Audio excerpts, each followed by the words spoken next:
Hello everyone, कैसे हैं आप सब? बहुत अच्छे हैं। मैं भी बहुत अच्छी हूँ। पिछली क्लासेस हमारी पार्ट्स ऑफ स्पीच पे थी और आर्टिकल्स पे थी। पार्ट्स ऑफ स्पीच में हमने वर्ड्स के फंक्शन के अकॉर्डिंगली उनको पहचानना, आइडेंटिफाई करना सीखा था। और आर्टिकल्स जब हमने शुरू किए थे तो देखा था कितने टाइप के आर्टिकल्स होते हैं। डेफिनेट है, इनडेफिनेट है। इनडेफिनेट आर्टिकल हम वोवल साउंड्स के अकॉर्डिंग लगाते हैं या कॉन्सोनेंट साउंड के अकॉर्डिंग लगाते हैं। ये सब पिछले लेक्चर्स में, पिछली क्लासेस में समझाया गया है। ठीक है, हम आज आर्टिकल के ही टॉपिक को आगे बढ़ाते हैं। एक रूल है, articles are not used before proper noun. Articles are not used before proper nouns. जैसे कि एग्जाम्पल है, my name is a Neha, Pranav is an intelligent boy, I live in Delhi, he is a Ravi. ये कुछ examples हैं जो इस rule को बताते हैं। माई नेम इज़ अ नेहा कहा जाएगा कि नेहा कहा जाएगा? सिर्फ यहाँ आप अगर आर्टिकल लगा देते हैं प्रॉपर नाउन के आगे तो वो गलत माना जाएगा। क्यों? क्योंकि प्रॉपर जो है, प्रॉपर नाउन्स जो हैं किसी डेफिनेट चीज़ को दिखाते हैं, किसी यूनिक चीज़ को दिखाते हैं। मैं एक इंडिविजुअल पर्सनालिटी हूँ, इसलिए मेरा नाम जो है वो प्रॉपर नाउन में आएगा और वो डेफिनेट कैटेगरी में आएगा। तो आप उसके आगे कोई आर्टिकल प्लेस नहीं कर सकते। ऐसा नहीं है कि सिर्फ इंडेफिनेट आर्टिकल नहीं प्लेस कर सकते, आप डेफिनेट आर्टिकल भी प्लेस वहाँ पर नहीं कर सकते। तो यहाँ पर अगर आप ए लगाते हैं किसी भी प्रॉपर नेम के आगे, अगर आप आर्टिकल लगाते हैं तो वो गलत ही माना जाएगा। ठीक है, अब जैसे Pranav is an intelligent boy, आप प्रणव के आगे आर्टिकल नहीं लगा सकते, ए एंड द कुछ नहीं लगा सकते। लेकिन यहाँ पर आपने एन लगाया है, वो किसके लिए आया है? वो इस कॉमन नाउन बॉय के लिए आया है, क्योंकि इंटेलिजेंट तो इसमें क्या है? एडजेक्टिव है। लड़का कैसा है? इंटेलिजेंट। ये एन किसके लिए आया है? इस बॉय के लिए आया है, जो कि एक कॉमन नाउन है। कॉमन नाउन कैसे है कि एक को भी आप बॉय कह सकते हैं और एक से ज़्यादा लड़कों को भी आप बॉय कह सकते हैं। लेकिन ये पॉसिबल नहीं है कि इस टाइम पर घर में मैं भी नेहा हूँ और बाकी सब भी नेहा हैं। ठीक है, ये मेरा एक इंडिविजुअल नेम है, मेरी इंडिविजुअल आइडेंटिटी है। लेकिन ये आइडेंटिटी सबके साथ शेयर की जा सकती है। नेक्स्ट, आई लिव इन दिल्ली कहा जाएगा, अ दिल्ली नहीं कहा जाएगा। क्यों? क्योंकि ये किसी सिटी का प्रॉपर नेम है, इंडिविजुअल आइडेंटिटी है उसकी। ठीक है, ही इज़ अ रवि कहना गलत होगा। आप यहाँ अगर ए लगा के आते हैं या कोई भी आर्टिकल लगा के आते हैं, ये गलत माना जाएगा। क्यों? क्योंकि ये किसी इंडिविजुअल का नेम है। उसके घर में सभी लोगों के साथ या उसके क्लास में सभी बच्चों के साथ इस उसके नाम को, उसकी आइडेंटिटी को शेयर नहीं किया जाएगा। ठीक है, लेकिन मैंने एक सेंटेंस और देखा, ही या फिर माई सन इज़ अ राम, और ये सेंटेंस बिल्कुल ठीक है। कैसे ठीक है? अगर आप यहाँ पर किसी इंसान का नेम भी यूज़ कर रहे हो प्लस कह रहे हो आर्टिकल लगाना भी बिल्कुल ठीक है, तो क्या रीज़न है इसके पीछे? एक और एग्जांपल मैंने देखा, you are calling me a liar as if you are a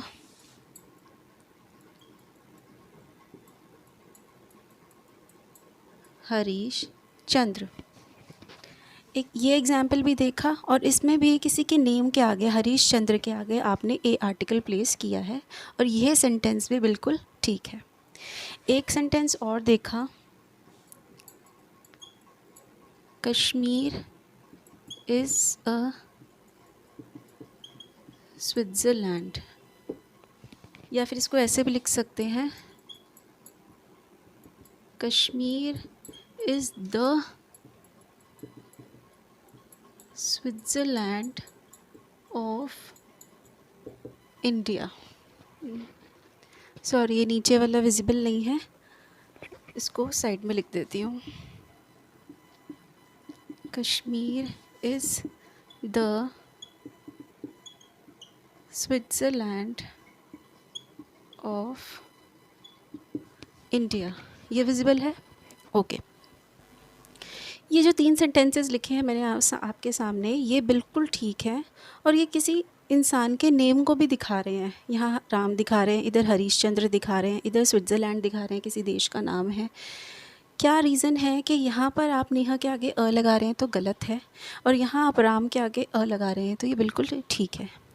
reason कुछ नहीं है, इस रीज़न को, इस लॉजिक को हम पहले समझ चुके हैं।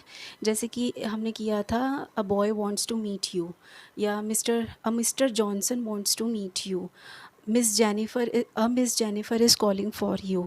ये वही वाला रीज़न है।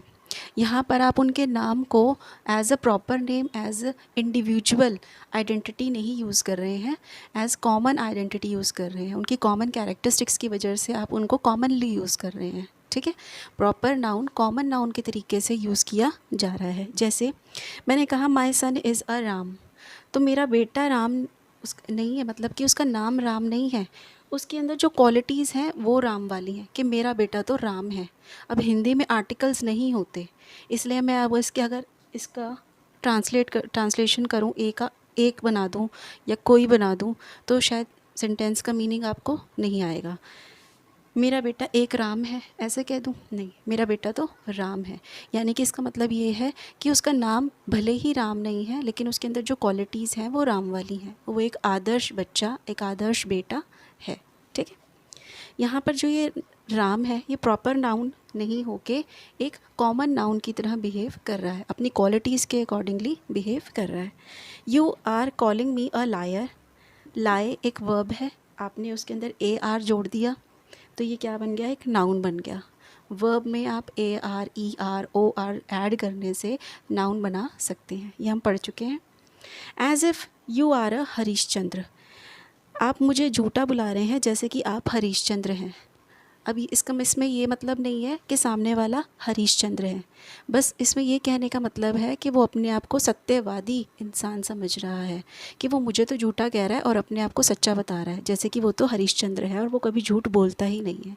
ठीक है, तो इसमें हरीश चंद्र का नाम उसकी आइडेंटिटी लेने के लिए नहीं कि हम उसका आधार कार्ड ही ले लें कि भाई अब तू हरीश चंद्र नहीं है, अब मैं हरीश चंद्र हूँ, नहीं, हम उसकी क्वालिटीज़ को यहाँ पर ले रहे हैं। Next, Kashmir is a Switzerland.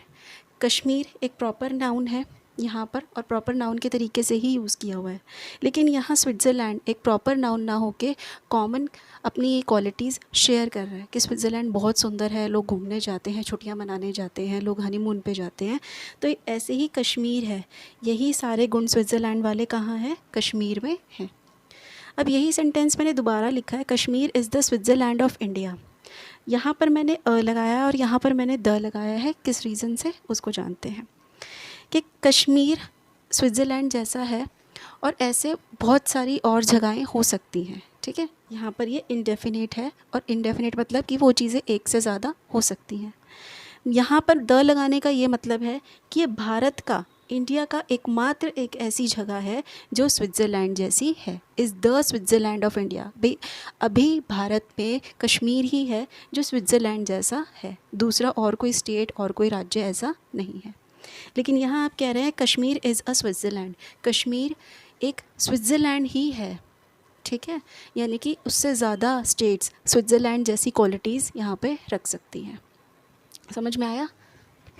जैसे कि एक एग्जांपल और लीजिए,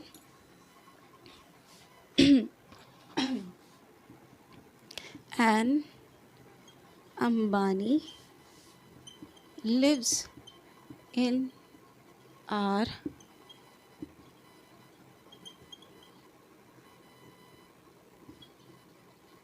neighborhood। तो इसका मतलब क्या है? अंबानी किसी का सरनेम है, प्रॉपर नेम नाउन हो गया। Ambani lives in our neighbourhood, अगर मैं यहाँ से एन हटा दूँ तो उसका मतलब ये है कि वही अंबानी जो जियो का ओनर है उसकी बात हो रही है, लेकिन यहाँ एन लगा देने से वो इंडेफिनिट बन गया, यानी कि अब इस स्टेटस को कई लोग शेयर कर रहे हैं। एन अंबानी का मतलब ये है कि कोई रिच आदमी, कोई रिच फैमिली हमारे नेबर में रहती है, ठीक है। तो यहाँ पर हमने प्रॉपर नाउन को उसकी क्वालिटी की वजह से, उसके स्टेटस की वजह से, उसकी और भी बहुत सारी विशेषताओं की वजह से, उसके फीचर्स की वजह से हमने उसको कॉमनली यूज़ किया है कि हमारे पड़ोस में एक अंबानी रहते हैं, ठीक है। आई होप आपको ये टॉपिक क्लियर होगा। टॉपिक क्या, ये पूरा रूल जो था कि भाई आर्टिकल्स प्रॉपर नाउन के आगे नहीं लगाए जा सकते, ये बिल्कुल ठीक है।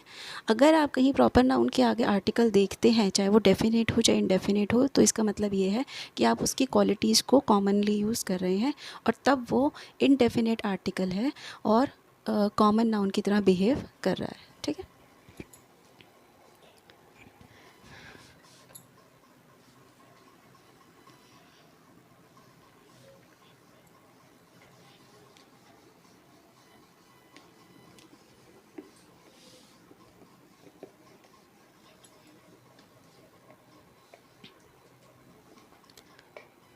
अभी हमने देखा कि ए और एन लगा देने से प्रॉपर नाउन कॉमन नाउन की तरह काम करने लगते हैं। अब हम देखते हैं कि ए और एन लगा देने से वर्ब भी नाउन की तरह काम करती है। कैसे? हमने नाउन पहचानना सीखा था ना जब पार्ट्स ऑफ स्पीच किया था कि व्हाट, होम और हु का आंसर पूछने से हमें नाउन के रिप्लाई मिलते हैं, नाउन ही मिलता है। कैसे? जैसे कि मैंने लिखा my mother goes for a swim, और क्या एग्जाम्पल ले सकते हैं? They are going for a walk, they are going for a walk. और क्या हो सकता है? Rest is necessary after work, rest is necessary after work. और क्या लिख सकते हैं? They had a friendly talk, they had a friendly talk. अगर स्कूल में देखा जाए हमें वर्ब कैसे सिखाई थी कि कोई भी एक्शन बताने वाला वर्ड क्या बन जाता है? वर्ब बन जाता है। तो हमने ये समझ लिया कि run, cut, put, read, write, sing, ये सब क्या बन जाती हैं? ये सब कहीं ना कहीं एक्शन दिखाती हैं, तो ये सब वर्ब हैं। लेकिन ऐसा नहीं है। हम सबसे पहले सेंटेंस में नाउन पहचानना सीखेंगे और हम सीख भी चुके हैं, बस एक छोटा सा रिवीजन करते हैं। My mother goes for what, my mother goes for what. Goes के जो ये वर्ब है गोज़, हम इससे वॉट का आंसर मांगते हैं, तो हमें आंसर क्या मिल रहा है? For a swim. यानी कि जब वॉट का आंसर मांगा, my mother goes for what, तो ये हमें रिप्लाई मिल रहा है। यानी कि ये इसमें आंसर वॉट का दे रहा है, तो इस वक्त ये कैसा फंक्शन कर रहा है? नाउन का फंक्शन कर रहा है। तो ये स्विम एक वर्ब होने के बावजूद भी ए लग जाने से या को एन लग जाने से किसका फंक्शन कर सकती है? नाउन का फंक्शन कर सकती है। Next example, they are going for a walk, they are going फॉर वॉट? फॉर अ वॉक। एक सिंगल वर्ड देखें अगर वॉक, तो हो सकता है ये वर्ब हो, लेकिन आर्टिकल लगने से ये किसका फंक्शन कर रही है? ये तो चीज़ डेफिनेट है कि अब ये नाउन का फंक्शन कर रही है, ठीक है। अच्छा, हम इसको क्यों नहीं कह रहे कि ये नाउन है? इसको ही क्यों वर्ब मान रहे हैं? क्योंकि अगर कोई वर्ब है तो उसके आपने 3 फॉर्मेशंस देखे होंगे, जैसे कि रीड, रेड, रेड, और लर्न, लर्नड, लर्नड। इस तरीके से आपने वर्ब 1, वर्ब 2 और V3 भी देखी होगी। अगर मैं यहाँ पर ये कर दूँ, my mother goes for a swum, चलेगा? नहीं। यानी कि आप इनमें ये जो वर्ब यूज़ हुई है, आप इनके 3 फॉर्म्स नहीं बना पा रहे, लेकिन आप इसको कर सकते हो, माई मदर वेंट फॉर कर सकते हो। तो जो चीज़ चेंज हो पा रही है 3 फॉर्म्स में, वही क्या होगी? वही वर्ब होगी। यहाँ पर ये चेंज नहीं हो पा रही, यानी कि ये वर्ब नहीं है, ये आर्टिकल लग जाने की वजह से क्या बिहेव कर रही है, नाउन बिहेव कर रही है। Rest is necessary after work. अब इसमें ये जो ये रेस्ट है, ये हमारा जो है नाउन का काम कर रहा है, इसमें आर्टिकल की भी हमने ज़रूरत नहीं समझी। What is necessary after work, क्या ज़रूरी है, व्हाट का आंसर मिल रहा है, आंसर क्या है, रेस्ट। यानी कि ये जो रेस्ट है इस वक्त ये क्या कर रहा है, नाउन का काम कर रहा है। अगर मैं इसको ऐसे कह दूँ, I am resting at present, तो इसमें रेस्ट क्या है, ये वर्ब है, क्योंकि इस टाइम मैं वो एक्शन कर रही हूँ। ठीक है। आई एम वॉकिंग, इस टाइम मैं वॉक करने का एक्शन कर रही हूँ। आई एम स्विमिंग, उस टाइम में स्विमिंग का एक्शन कर रही हूँ। ठीक है। दे had a friendly talk, they had what, a talk. Friendly तो इसमें क्या है, एडजेक्टिव है, एडजेक्टिव है किसका, टॉक के लिए यूज़ हुआ है, तो अगर हम इसको हटा भी दें तो भी बात सही होगी। दे had a talk, they had what, a talk. तो ये जो पूरा फ्रेज़ है अ फ्रेंडली टॉक, ये पूरा नाउन का काम कर रहा है। नाउन एक वर्ड भी हो सकती है, एक फ्रेज़ भी हो सकता है और एक क्लॉज भी हो सकता है। आपने स्कूल में पढ़ा होगा noun phrase, noun clause. Phrase क्या है, ग्रुप ऑफ वर्ड है, सेंस देगा, कंप्लीट सेंस नहीं देगा। जैसे मैंने कहा on the tree, on the table, under the table, तो इनके मीनिंग तो है लेकिन कंप्लीट मीनिंग नहीं है। व्हाट अंडर द टेबल, क्या है टेबल के नीचे, लेकिन पूरा सेंटेंस मिल जाए, उसमें सब्जेक्ट भी हो, वर्ब भी हो। Cat is under the table, तो इसमें कैट सब्जेक्ट है, इज़ हमारी वर्ब है, तब अंडर द टेबल पूरा सेंस दे रहा है कि क्या है अंडर द टेबल, टेबल के नीचे क्या है। तो जिसमें एक कम से कम एक सब्जेक्ट हो, कम से कम एक वर्ब हो, वो क्या बन जाता है, हमारा क्लॉज बन जाता है। ठीक है। मीनिंग वो भी दे रहा है और मीनिंग वो भी दे रहा है, लेकिन फ्रेज़ के मीनिंग कंप्लीट नहीं होते, क्लॉज के मीनिंग कंप्लीट होते हैं। और एक सेंटेंस में कम से कम एक क्लॉज तो होगा ही और एक से ज़्यादा क्लॉज भी हो सकते हैं। यानी कि एक सेंटेंस में कम से कम एक सब्जेक्ट तो होगा, एक वर्ब तो होगी, लेकिन एक से ज़्यादा सब्जेक्ट और एक से ज़्यादा वर्ब हो सकती है। ठीक है। दे हैड अ फ्रेंडली टॉक। अब मैंने कहा he is talking about his picnic, तो इसमें क्या है, वो बात कर रहा है अपनी पिकनिक के बारे में, तो he is talking about his picnic. तो इसमें जो टॉक है ये वर्ब का काम कर रही है। ठीक है। लेकिन यहाँ ये जो टॉक है ये हमें व्हाट का रिप्लाई दे रही है, वर्ब से हमने व्हाट का रिप्लाई मांगा तो हमें नाउन का पता चल रहा है, अ फ्रेंडली टॉक। समझ में आया। अब हमने स्कूल में ये चीज़ सीखी थी कि एल वाई लगा देने से चीज़ें क्या बन जाती हैं, एडवर्ब बन जाती हैं, लेकिन ये पूरी तरीके से ठीक नहीं है। एडवर्ब कब बनता है, जब एडजेक्टिव में एल वाई बनाया जाए, तब हमारा क्या बनेगा, एडवर्ब। लेकिन अगर नाउन में एल वाई लगाया जाए तो हमारा क्या बन जाता है, एडजेक्टिव। जैसे कि यहाँ था, फ्रेंड आपका कॉमन नाउन है, एल वाई लगा दिया, एडजेक्टिव बन गया। ठीक है। आई होप ये आपको क्लियर होगा। इसी तरीके से और भी बहुत सारी चीज़ें हो सकती हैं, जैसे मैंने कहा have a drink, board visible है, हैव अ बाथ, और क्या हो सकता है, इन अ टेम्पर। तो इसमें इन क्या है, ये हमारी प्रेपोजिशन है, और उसके बाद ये जो अ टेम्पर लगाया है, टेम्पर एक वर्ब है, अ आर्टिकल लगा देने की वजह से ये नाउन का काम कर रहा है। प्रेपोजिशन के पीछे नाउन आ रही है, इसका मतलब ये है कि वो नाउन ऑब्जेक्ट तो है लेकिन किसका है, प्रेपोजिशन का है, वर्ब का नहीं है। यहाँ ये जो टॉक था ये नाउन किसका था, वर्ब का, लेकिन मैंने कहा इन अ टेम्पर, तो ये जो नाउन बना है ये किसका नाउन है, इस इन प्रेपोजिशन का नाउन है। हमने सीखा था ना पार्ट्स ऑफ स्पीच में कि नाउन यानी कि ऑब्जेक्ट किसके हो सकते हैं, या तो वर्ब के हो सकते हैं या तो प्रेपोजिशन के हो सकते हैं। ठीक है। ये थोड़ी सी एडवांस बात है, एडवांस टॉपिक है। अगर आपको ये चीज़ यहाँ नहीं भी क्लियर हो रही है तो कोई बात नहीं, हमारा मेन टॉपिक तो ये था कि किसी वर्ब में आप इनडेफिनेट आर्टिकल ए या एन लगा के भी उसको नाउन की तरीके से बिहेव करा सकते हैं। ठीक है। आप इसको नोट डाउन करिए।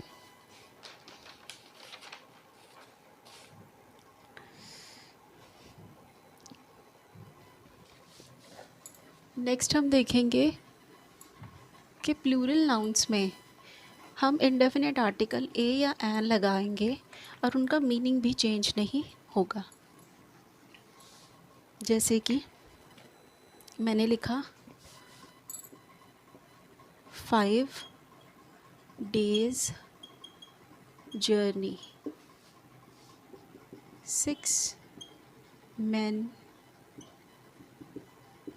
committee। और क्या हो सकता है? 5 years plan। और क्या हो सकता है? 2 days event। और क्या हो सकता है? 2 hours play। नीचे दिखेगा 2 hours play। इसमें क्या दिख रहा है कि जर्नी है कितने दिन की? 5 दिन की। आप इसके अंदर इंडेफिनेट आर्टिकल लगाएं और इसका मीनिंग भी चेंज ना हो, वो जर्नी रहे 5 ही दिन की, लेकिन ए या एन भी आप इसमें लगा पाएँ। कैसे करना है? हम इसको लिख सकते हैं अ 5 day जर्नी। अब इसमें ये जो 5 डे है ये क्या बन गया? हमारा एडजेक्टिव बन गया। अभी इसमें ये एडजेक्टिव था और ये आपका नाउन था, ठीक है। अ 5 day जर्नी। अब आपने आर्टिकल भी लगा दिया, लेकिन इसमें हमें करना क्या पड़ा? जो चीज़ प्लूरल थी हमें उसको सिंगुलर करना पड़ा, और प्लस ये नाउन था तो ये हमें एडजेक्टिव करना पड़ा।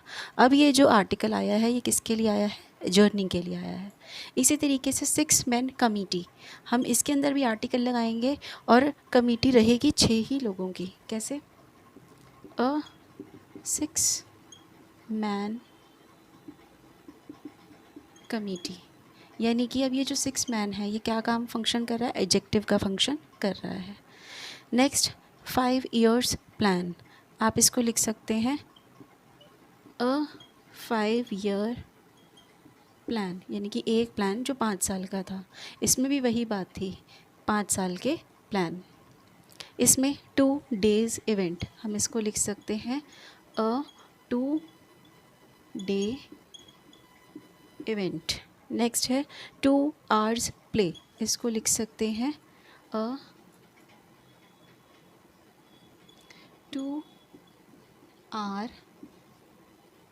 प्ले, यानी कि जो अब तक नाउन थे वो एडजेक्टिव बन गए।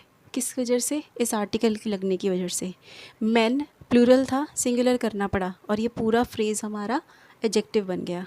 ईयर्स था, हमें ईयर करना पड़ा। डेज थे, डे करना पड़ा। आर्स थे, आर करना पड़ा। समझ में आया? एक छोटा सा बीच में एक टॉपिक था वो क्लियर कर दिया है।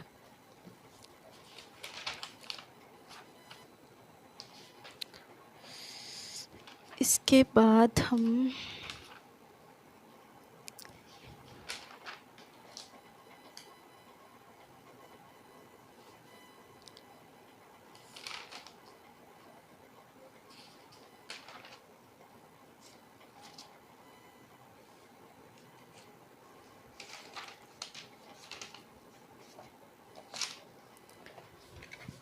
हम देखते हैं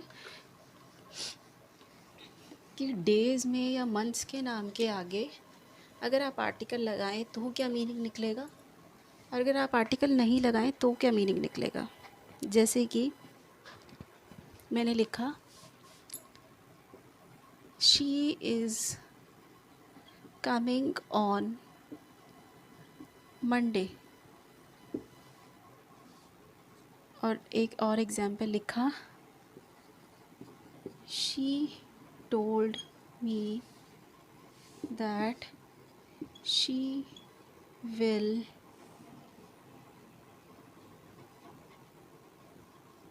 she can be here on a Monday। ये 2 सेंटेंसेस हैं। She is coming on Monday, Monday यहाँ भी है। She told me that she can be here on a Monday, तो दोनों में ही मंडे है। और इसमें डिफरेंस क्या है, मीनिंग का डिफरेंस कैसे आता है ये देखते हैं। जब इसने कहा है कि वो मंडे को आएगी, यानी कि इसका मतलब ये है कि वो अभी आई नहीं है, आएगी। और इसमें ये मंडे डेफिनेट बताता है कि जो कमिंग मंडे है, जो आने वाला मंडे है, वो उसमें आएगी। अगर मैं इसकी जगह ये लगा लूँ शी केम ऑन मंडे, तो केम इस पूरे की जगह मैं पास्ट लगा दूँ, past tense, she came on Monday, इसका मतलब ये है कि जो लास्ट मंडे था वो तब आई थी।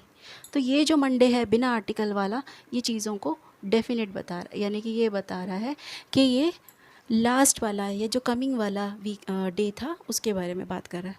लेकिन इस सेंटेंस में देखिए, she told me that she can be here on a Monday. हमने देखा था ए का मतलब क्या होता है, any.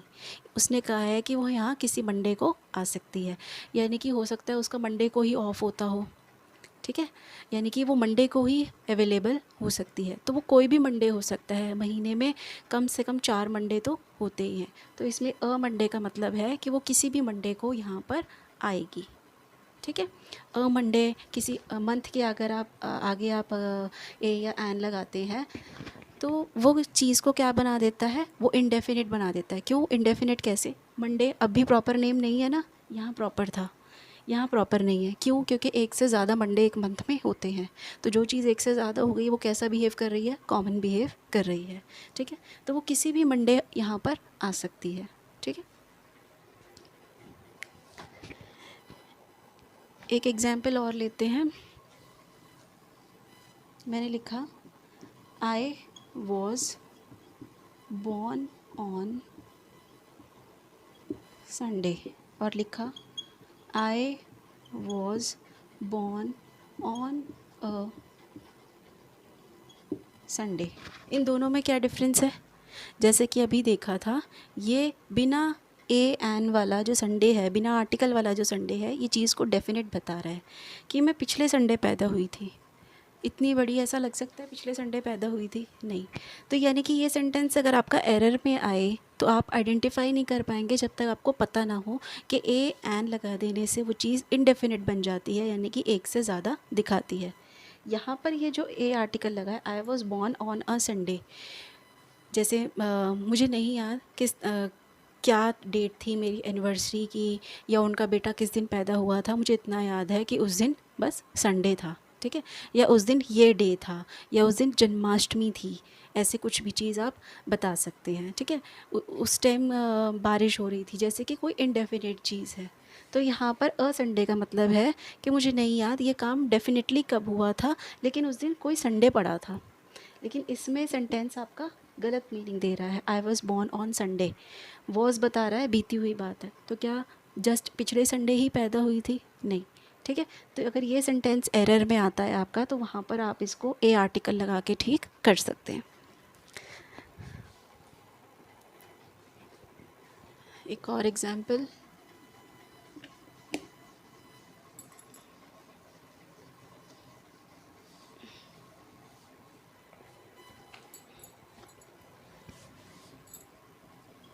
I am going to see my daughter on Saturday।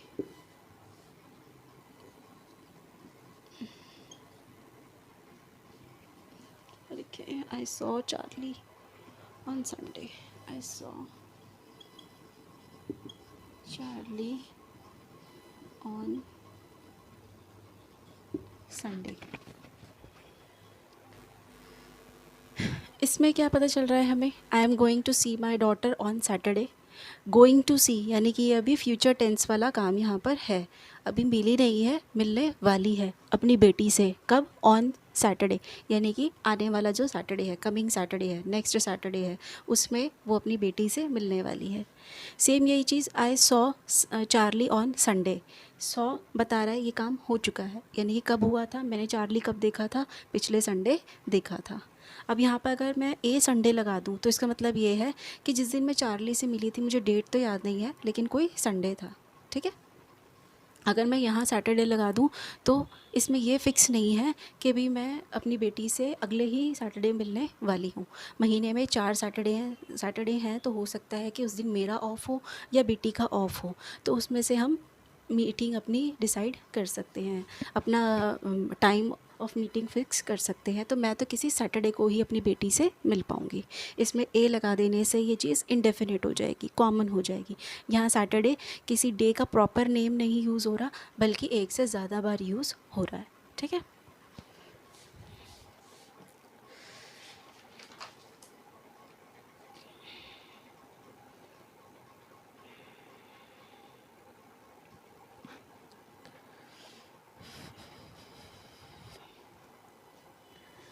अब बिना आर्टिकल वाली जो चीज़ें हैं वो जनरल चीज़ों को भी बताती हैं, जनरल स्टेटमेंट्स को भी बताती हैं। अगर आप ऐसे ही किसी मंथ के आगे या किसी डे के आगे आर्टिकल नहीं लगा रहे, तो इसका मतलब ये था कि वो कमिंग या फिर जो पास्ट वन है, लास्ट पास्ट वन है, उसको शो कर रहा है।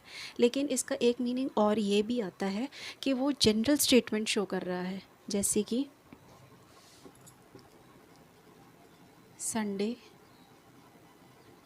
Comes before Monday. ये तो ट्रूथ है, सब जानते हैं, जनरल स्टेटमेंट है कि संडे मंडे से पहले आता है।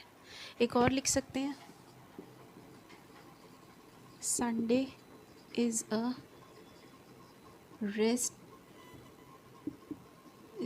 Resting day. संडे कैसा दिन है? रेस्ट करने वाला दिन है। अब आप इसको ज़रा ध्यान से देखो, आईएनजी दिख रहा है, बच्चे क्या करेंगे, आईएनजी देख के इसको वर्ब बता देंगे, लेकिन यहाँ पर ये वर्ब नहीं है। डे कैसा है? रेस्ट करने वाला, डे की क्वालिटी बता रहे हैं, तो ये कैसा फंक्शन कर रहा है? एडजेक्टिव का। ऐसा वर्ड आईएनजी वाला जो एडजेक्टिव का फंक्शन करे, पार्टिसिपल कहलाता है। फिर से ये ए आर्टिकल इस कॉमन नाउन के लिए यूज़ हुआ है, डे के लिए यूज़ हुआ है। ठीक है। तो यहाँ पर संडे के आगे आर्टिकल नहीं है, ये जनरल स्टेटमेंट है, और जनरल स्टेटमेंट में भी डेज़ या मंथ्स के आगे आर्टिकल लगाने की ज़रूरत नहीं होती। Sunday is a resting day, Sunday एक आराम करने वाला दिन होता है। ठीक है। बिग बाज़ार offers 50% discount on Wednesday's. Sorry, मैंने लिखा बिग बाज़ार ऑफर्स 50% डिस्काउंट ऑन वेंसडेज। इसको वेंसडेज पढ़ेंगे, डी नहीं पढ़ा जाएगा। ठीक है। अब इसमें वेंसडेज उसने प्लूरल कर दिया, इसको क्या दिखाने के लिए कि मंथ में चाहे 4 बुधवार पड़े या 5 बुधवार पड़े, हर एक बुधवार पे बिग बाज़ार जो है 50% डिस्काउंट दे रहा है। ठीक है। तो यहाँ पर उसने एक से ज़्यादा शो करने के लिए भी, वेडनेसडे को काउंटेबल बनाने के लिए भी जो है एस का यूज़ किया है। ठीक है।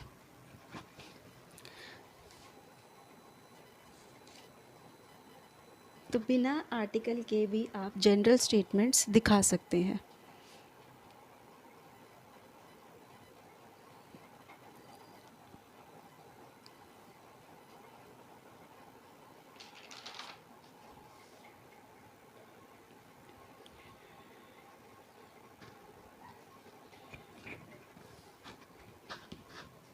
नेक्स्ट एक और एग्जांपल देखते हैं।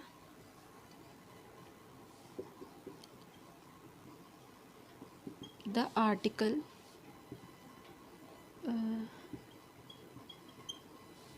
आर्टिकल शोज या फिर प्रॉमिस्ड 3 different ways या perfect ways to spend a Sunday in London। एक आर्टिकल हमने पढ़ा, और वो आर्टिकल हमें 3 ऐसे परफेक्ट तरीके बता रहा है कि कोई भी संडे लंदन में कैसे स्पेंड किया जाए। तो यहाँ पे अ संडे का मतलब कोई फिक्स नहीं है, आने वाला, पिछले वाला, और ये सेंटेंस भी कोई जनरल स्टेटमेंट नहीं है। तो आप कोई भी संडे लंदन में बिताने वाले हैं तो इस आर्टिकल को पढ़ के समझ सकते हैं कि किन किन जगहों को विज़िट किया जा सकता है, क्या क्या एक्टिविटीज़ की जा सकती हैं, कौन से अम्यूज़मेंट पार्क में जाया जा सकता है। तो इसमें ये जो संडे है फिर से ये दिखा रहा है कि कोई संडे अगर आप लंदन में स्पेंड करना चाहते हैं तो उसको कैसे कर सकते हैं। तो ये कोई संडे है, इनडेफिनिट दिखा रहा है, एक से ज़्यादा हो सकते हैं। ठीक है।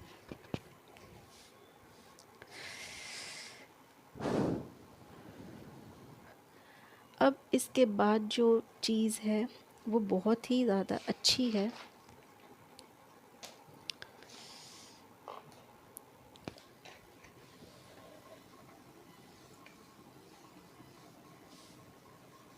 मैं कुछ सेंटेंसेस लिख रही हूँ आपके सामने, ज़रा उनकी मीनिंग समझ के बताइए।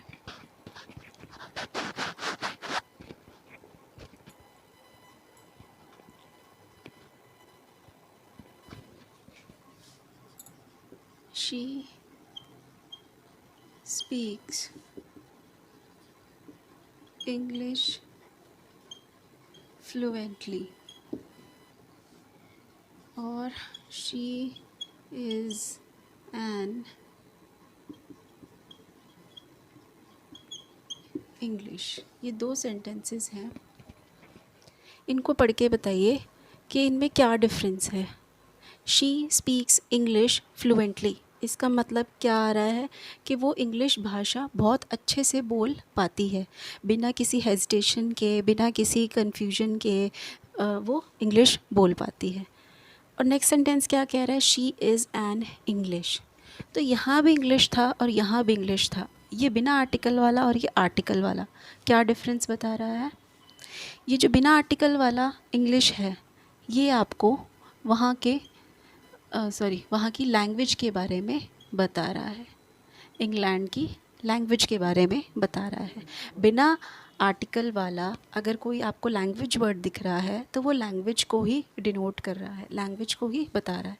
लेकिन यहाँ ये जो लैंग्वेज वर्ड आ रहा है इंग्लिश, ये आर्टिकल के साथ आ रहा है। तो ये किसको शो कर रहा है, किसको रिप्रेजेंट कर रहा है, ये पीपल को, लोगों को शो कर रहा है।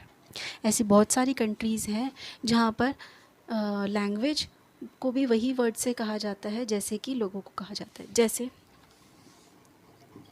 चाइना, वहाँ की लैंग्वेज और पीपल, उनको भी चाइनीज़ ही कहा जाता है, लैंग्वेज को भी चाइनीज़ ही कहा जाता है और लोगों को भी चाइनीज़ ही कहा जाता है। बंगाल में या बंगाल में रहने वाले लोगों को बंगाली कहा जाता है और उनकी लैंग्वेज भी क्या है, बंगाली। ठीक है। जर्मनी, लोगों को भी जर्मन कहा जाता है और उनकी लैंग्वेज भी क्या है, जर्मन। इसी तरीके से जापान,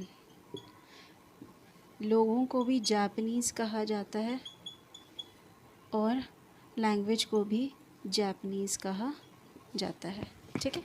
तो ऐसे बहुत सारी कंट्रीज़ हैं, आपके दिमाग में और भी होंगी कि जिनकी लैंग्वेज और पीपल को सेम नाम से जाना जाता है। फ्रेंच भी हो सकती है, लोगों को भी फ्रेंच कहा जाता है, लैंग्वेज को भी फ्रेंच। रशिया, उसकी लैंग्वेज को रशियन और लोगों को भी रशियन कहा जाता है।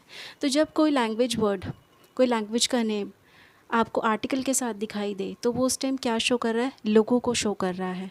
और जब कोई लैंग्वेज का नेम आपको बिना आर्टिकल के दिख रहा है तो वो उस टाइम सिर्फ लैंग्वेज को ही शो कर रहा है। ठीक है।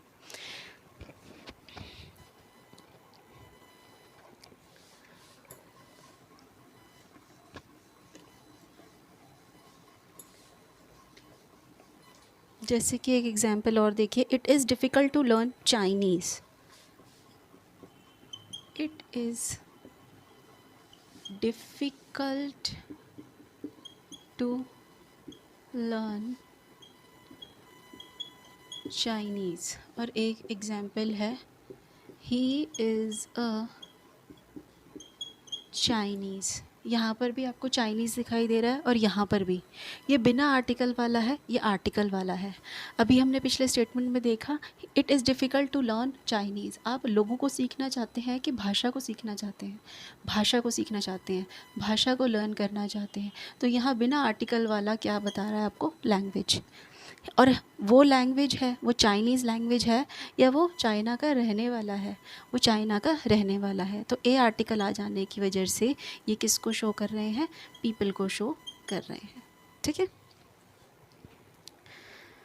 एक सेंटेंस मैंने नेट पे देखा,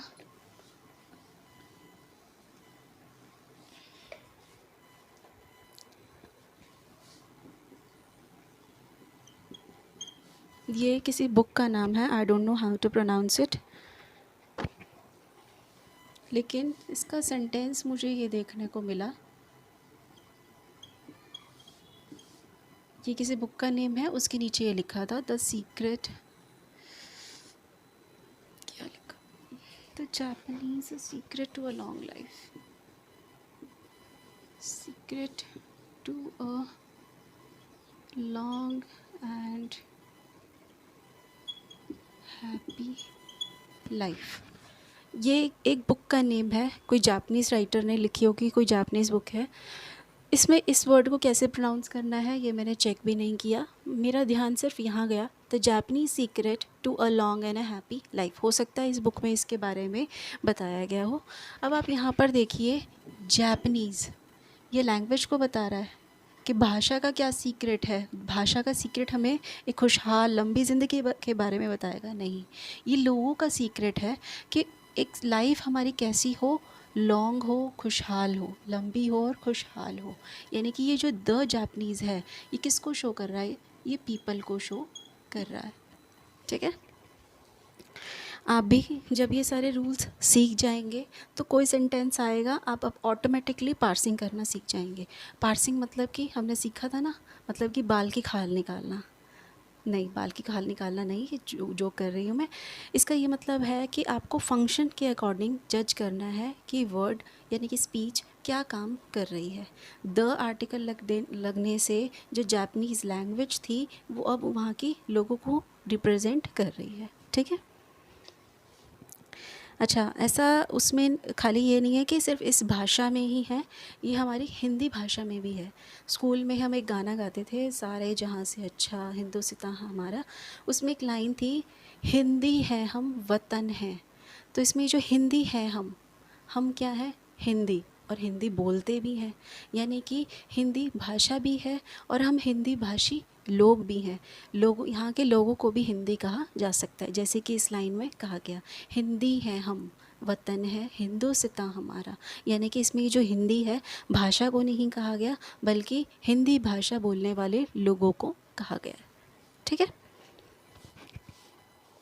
आई होप ये बातें आपको क्लियर हो गई होंगी।